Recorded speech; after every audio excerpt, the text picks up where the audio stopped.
CBD. Melawan 200.000 lebih. But we know the end of story.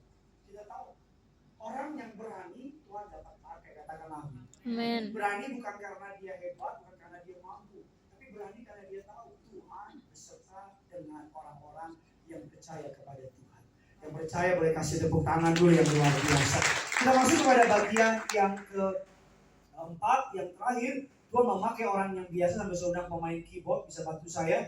Tuhan memakai orang-orang yang dibersihkan. Tuhan memakai orang-orang yang berani. Dan yang ketiga, saudara, bagi dunia angka adalah yang paling terpenting. Tapi tahu saudara, kalau ada orang berkata, ya gereja bertumbuh, jemaat bertambah, kuburan juga bertumbuh, kuburan juga bertambah. Betul apa tidak? Kalau Tuhan melihat banyaknya orang, maka Tuhan tidak memilih 12 rasul. Tuhan memilih ratusan rasul. Betul apa tidak? Tapi dia hanya memilih berapa? Karena Tuhan tidak terpesona dengan banyaknya jiwa, dengan banyaknya angka. Tapi Tuhan terpesona bukan tentang quantity, tapi tentang kualitas. Sama-sama bilang sama saya, quality di atas kuantitas.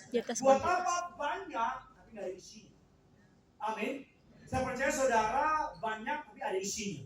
Amen. Yang percaya kasih tepuk tangan dulu yang luar biasa. Yang keempat, yang terakhir, Tuhan memakai orang-orang yang berhati-hati. Loh Pak Pendeta, poin ketiga, Pak Pendeta bilang Tuhan memakai orang yang berani. Kenapa poin keempat Tuhan memakai orang yang hati-hati? Mari kita lihat firman Allah sebelum saudara salah paham. Hakim-Hakim 7 ayat 4 dan ke-8.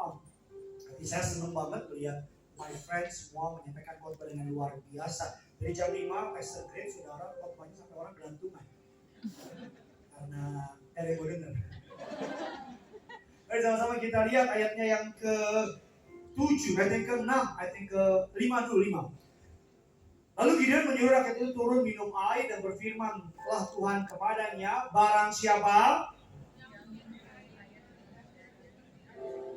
haruslah kau kumpulkan, demikian juga semua orang yang, ayat yang ke-6, jumlah orang yang menghirup dengan membawa tangannya ke mulutnya ada berapa? 300. Tetapi yang lain dari rakyat itu semuanya apa? Berlutut minum. Ayat yang ke-7, kasih keras suaramu. Lalu berfirmanlah Tuhan kepada Gideon, dengan ke-300 orang yang mirip aku itu akan keselamatan kamu. Aku akan menyerahkan orang Midian ke dalam tanganmu, tetapi semuanya boleh pergi masing-masing ke tempat. Ayat yang ke-8, dari rakyat itu mereka mengambil bekal dan demikian seluruh orang Israel disuruh pergi masing-masing ke, tetapi ke-300 orang itu apa saudara? Ditahannya. Dengan 300 Tuhan menyelamatkan bangsa Israel dari musuh yang ratusan ribu. Bahkan kabar baiknya mereka tidak pernah berperang. Tuhan yang berperang ganti mereka, katakan amin. Saya suka banget dari 10.000 orang, dari 32.000 Allah menyisihkan tinggal 10.000. Ayat ini gambaran akhir zaman, Pak. Ayat ini gambaran akhir zamanmu, bahwa Tuhan juga sedang menyisihkan. Makanya banyak orang berkata, Alkitab berkata banyak orang yang terpanggil, sedikit yang terpilih. Sedikit yang terpilih. Sedikit yang terpilih. 32.000 orang, 10.000, dan Tuhan bilang sama Gideon, suruh mereka minum. Mungkin Gideon berpikir mungkin cuma dikit kan. Celakanya dari 10.700 minum kayak anjing. Sisa berapa? 300. Berhati-hati. Kenapa Tuhan gak milih 700 orang itu? Karena yang 700 orang itu mereka tidak waspada.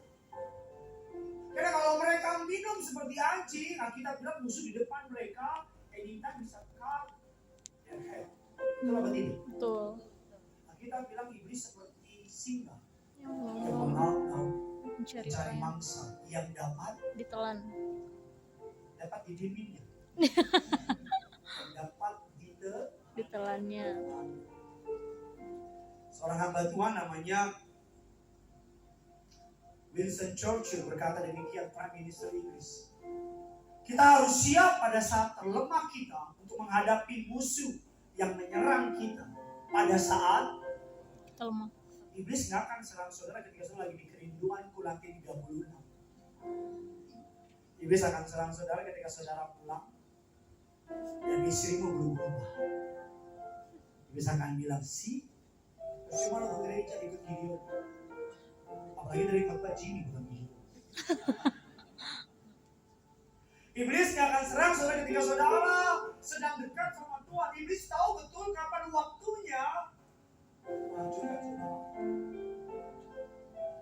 Sebuah kutipan yang memberkati saya dikatakan dosa adalah kombinasi dari peluang yang tidak terduga, kehidupan yang tidak terlindungi, dan kelemahan yang tidak terdeteksi. Bagi pendeta, hari yang paling gampang diserang itu hari Senin. Karena Senin ada hari libur nasional bagi pendeta. Senin itu capeknya ditampung. Dan walaupun saya pendeta, tapi Senin anak saya minta jauh. Kami jalan-jalan ke Bogor. Biasanya kalau di mobil anak saya Gene sama Joe, ampun, bukan lagi ribut bulat. Si Gene teriak, "Papa, Joe nih!" Joe nangis dulu. Dan saya mulai teriak, "Ini anak siapa?" Saya bilang, "Ya anak lo lah, siapa lagi?" Saya kalau nggak ingat saya pendeta, saya mau turun mereka di pintu tol Bogor. Iblis gak akan serang saya hari Minggu, hari Minggu. I'm good, I'm under anointing. Dalam rapat itu. Senin, Selasa, Rabu, dan seterusnya. Saya tadi bilang di sesi sebelumnya, beberapa minggu yang lalu saya sama tim Kerinduan Church, kami pergi ke penjara di lapas Tangerang. Nggak nanya sih, kasih tahu. Kami ke penjara, dan di penjara sudah dengan teman-teman dari Bethesda Ministry, Pastor Yofi dan sebagainya. Kami melayani, nyampaikan firman di sana. Ada seorang pemain keyboard, bukan yang ini. Dia mainnya very good, sangat baik, keren banget. Mainnya baik. Dia nyanyi lagu, dan ku ingin mengenalmu Tuhan lebih dalam Dia masa dari nyanyi. Mainnya keren banget. Karena saya nggak biasa ngomong sama mereka. Saya muncul pertanyaan-pertanyaan yang cukup bodoh. Sebenarnya udah berapa lama di sini? Iya. Saya jawab 13 atau 15 tahun. Aduh. Pertanyaan kedua yang berikutnya lebih bodoh. Oh, dikit lagi dong. Terus dia jawab, "Enggak, saya seumur hidup." Ya Allah. Dan saya mulai awkward. Saya mandang ke atas, dia mandang ke bawah.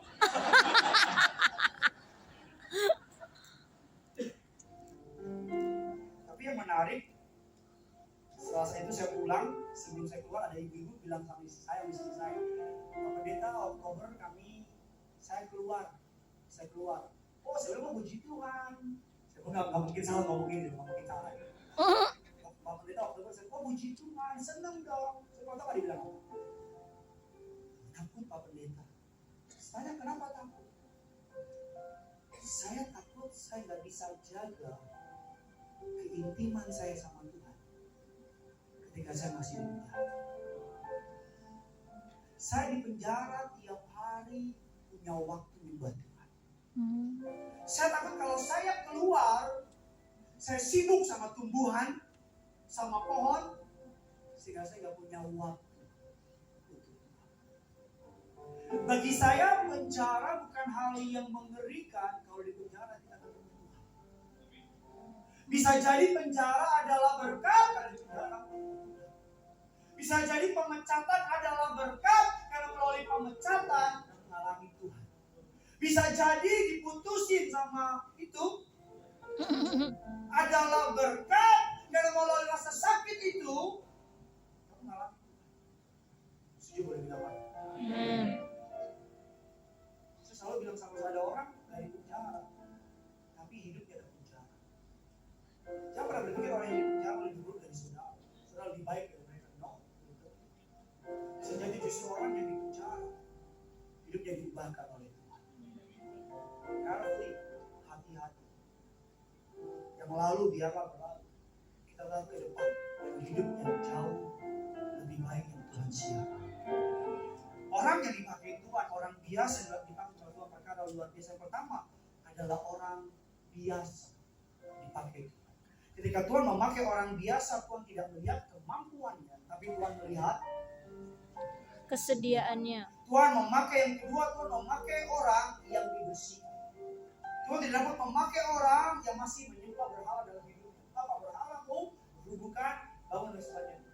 Yang ketiga, Tuhan memakai orang yang berani, penakut. Alkitab dalam kitab Wahyu, orang pencuri, pembunuh, pemburit, pembohong, penakut tidak dapat masuk surga. Bilang kiri kanan saudara, kamu jangan takut lagi. Jangan takut lagi. Jangan sampai baru ngomong, Tuhan beserta dengan kamu. Beserta dengan Kalau saya takut sama teman-teman, gak akan ada kerinduan khusus. Kalau saya pilih main aman, saya akan memilih pembicara tamu. Jadwal saya oleh anugerahnya 2026 ada satu gereja besar, kasih jadwal kosong, bilang sama istri saya, Pak Pendeta isi kapan aja Pak Pendeta mau. Jadi pembicara tamu tenang, kantong tebal, hati tenang. Jadi gembala, kantong tipis. hati. Deg-degan. Kalau saya takut, gak akan ada kerinduan khusus. Bukan saya. Tapi Tuhan. Justru karena anugerahnya, dalam 4 bulan, 2 cabang, berapa bulan jadi 3. Amin. Saya. Lapor. Yang keempat, yang terakhir Tuhan memakai orang yang Hati-hati. Doa saya firman ini boleh menjadi berkat bagi saudara. Always remember this, yang punya surga. Praise the Lord. Praise the Lord. Kita berikan tepuk tangan.